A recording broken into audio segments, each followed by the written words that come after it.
Hvenær réttlætanlegt að leka trúnaðarupplýsingum? Litli símamaðurinn hetja eða skúrku eða sá sem sendi lánabók Kaupþings á Wikileaks?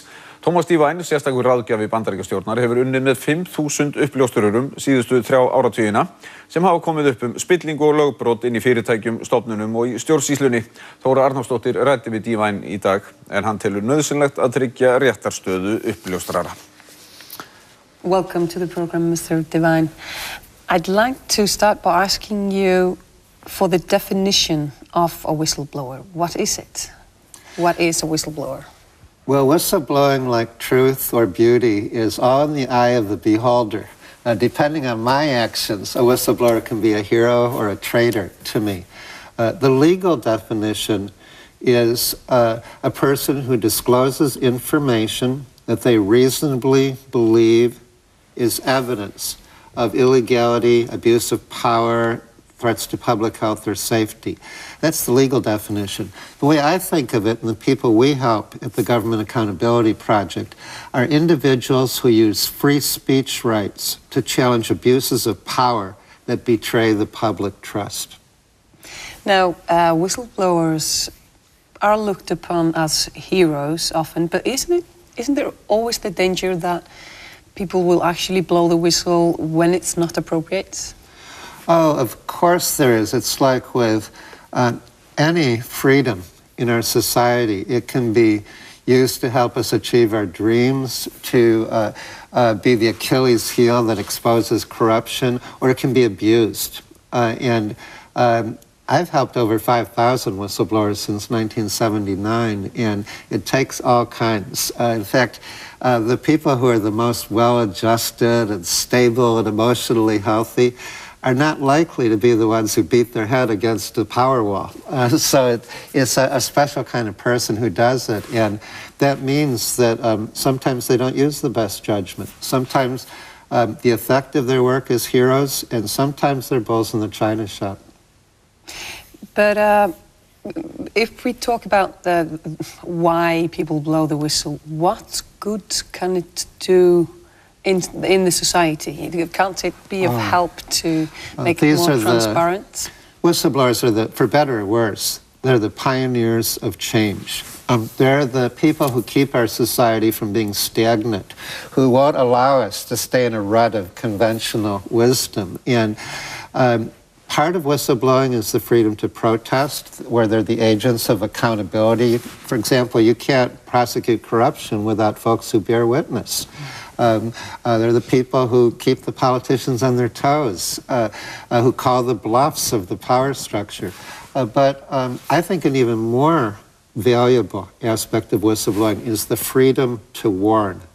In this way, they use free speech to prevent avoidable disasters before it's too late, except for anything but picking up the pieces or pointing the finger whose fault that it was. And that's important, but it doesn't help the victims. If you look at the financial crises in the United States, you'll see that the companies who listened to their whistleblowers survived. Companies who tried to professionally kill them died themselves. Now, you say that you've helped over 5,000 whistleblowers. What about themselves? What the dangers to them? What happens to these people? Well, we say that our nickname for whistleblowing is the sound of professional suicide. It's you're burning your bridges. It'll never be the same again after that. And so we do some very, very serious coaching before we agree to be partners with someone who blows the whistle. It can't just be that they're right.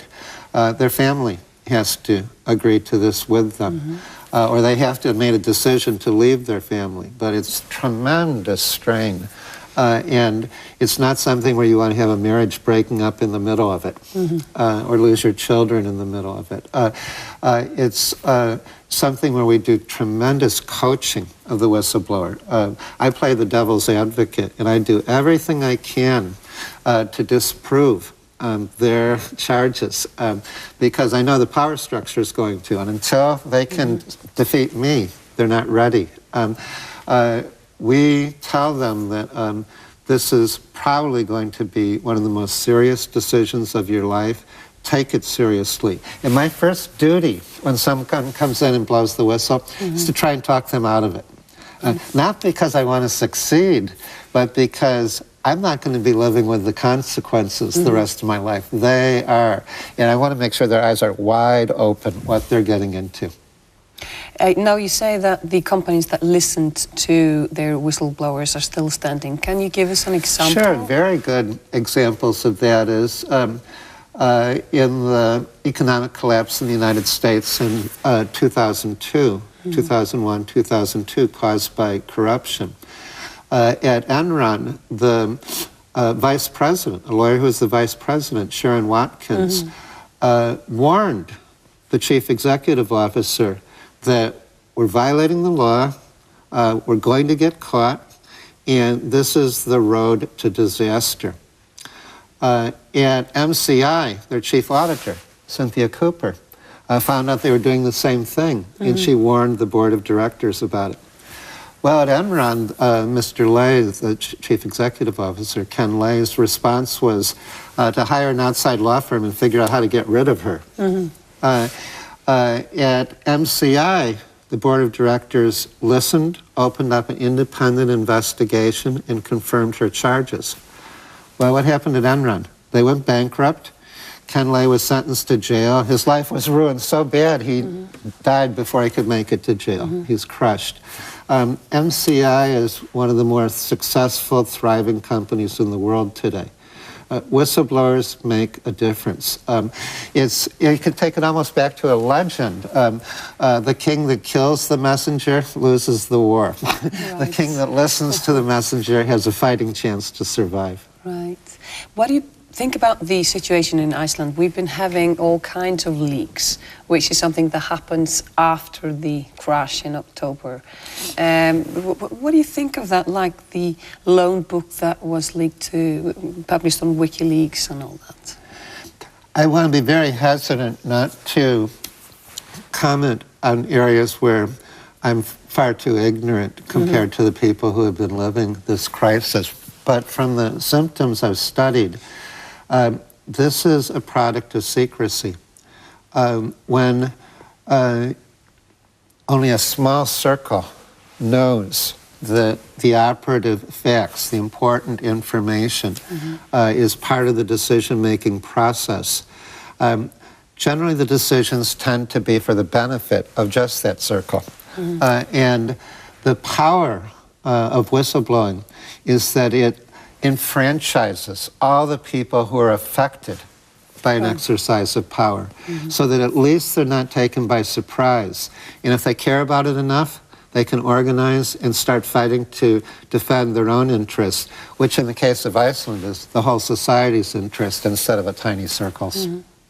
But it's a little bit late. Like you said, it's so important to blow the whistle before, but not afterwards. It's important in both circumstances because you want to catch criminals so they don't repeat the crimes and things. But the cases that I care the most about are the ones that prevent disasters or tragedies that never should have occurred. Oftentimes, it covers both areas. For example, one of my clients was a scientist at the Food and Drug Administration whose studies kept confirming that a super painkiller called Vioxx was actually a killer painkiller.